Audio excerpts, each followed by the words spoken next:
Pozdrav ljudi, Mato ovdje i dobrodošli u još jedan klip.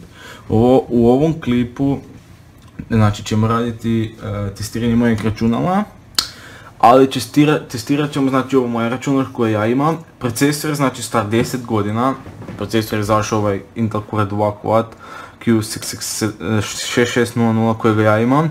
Je izašao 2007. znači ovu godinu mu je 10 godina i grafičko GTX 560 je izašla 2011. Znači ovu godinu je 6 godina.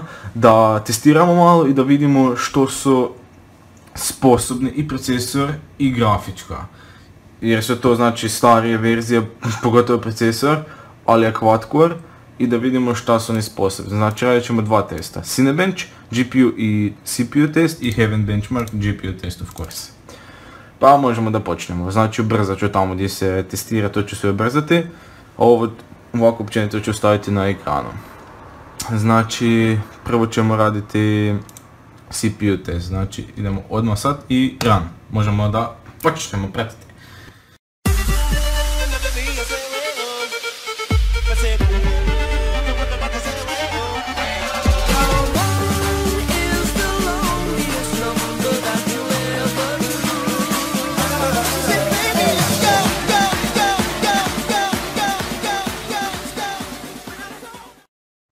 Znači test bu sada gotov pa da vidimo rezultate.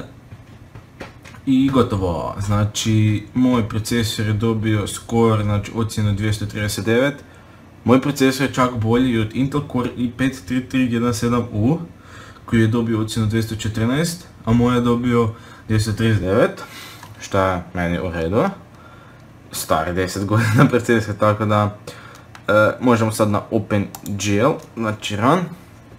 Tako da malo vidimo za grafičku tu na Cinebench i onda Cinebench R15 i onda možemo da krenemo na ovaj, kako se zove, Heaven Benchmark, pa evo ga, gledajte.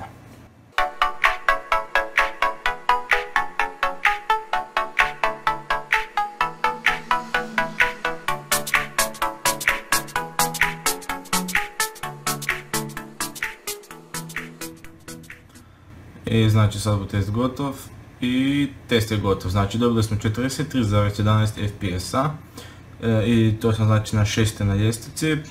Prije mene je Nvidia GeForce GT 650 sa 53, s 52,775, ali zaokružimo na 53 FPS-a, a ispod mene sa 19 FPS-a GT 620. Tako da to je bilo to za Cinebench, nope. To je bilo to za Cinebench i možemo ići na Heaven Benchmark. Znači na Heaven Benchmark radit ćemo sve na Ultra, znači Extreme, ali idemo custom, da neko sve tu stane Extreme i samo full screen. Ranamo i da pokrenemo onda Benchmark. Znači tu vidite, tu imate toggle, znači escape, šta je escape, toggle menu, ovo ono, šta imate change camera. Znači mi ćemo raditi F9, znači run benchmark. Sada nek se samo to učita. I da možemo pokrenuti benchmark. I evo ga, benchmarking. Kao što vidite sad smo ima 26 scena. Sad smo na sceni 1 na 26. Max FPS je bilo 17. Tako da, evo ljudi, gledajte.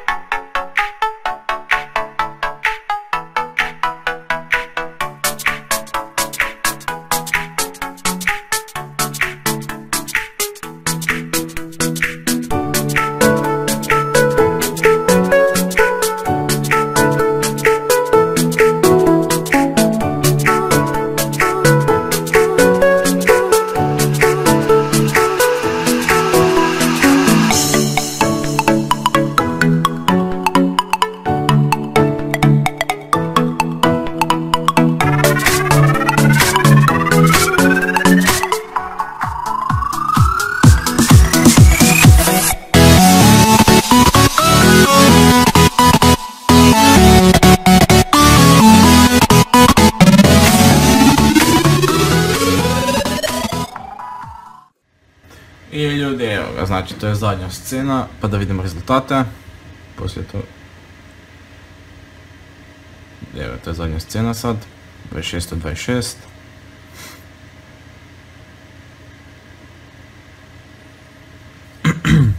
I evo ga, znači rezultati.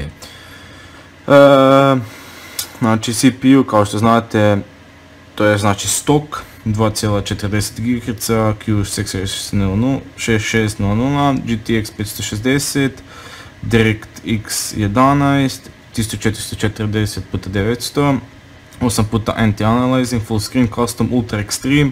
Dobili smo znači FPS-a od 23,2, skorat 585, minimum FPS-a je bilo 9,3 i maksimum FPS-a je bilo 60. Znači, otprilike average, da FPS 23, znači otprilike dobivao bi 30-35 FPS-a za praktički, ajde stavimo, otprilike 8 godina za obe dvoje. Naravno sad ovak, znači to bi average bilo godina za obe dvoje, znači to je prilično dobro. Ja da sam sad stavil custom, na primjer medium to high, ja bi dobio boljeg rezultata, ali to sam sad išao na extreme, full. Tako da ja se ponosim tome i bio bi puno bolji rezultat da sam išao custom, ali htio sam vam pokazati kako je extreme. I sam malo kvitamo, ok. I ljudi, to je bilo prilično to. Znači, meni je dobar taj kompjuter, ja još mogu igrati GTA 5 na medium high na 60 FPS-a, tako da ono. Evo ga, naprimjer, ja da sam sad stavio custom, to je X, medium, normal naprimjer, disable, off, full screen, ja bi dobio puno boljeg rezultata. I ljudi, znači to je bilo to, hvala puno na gledanju, subscribe-ajte se, lajkujte, komentirajte.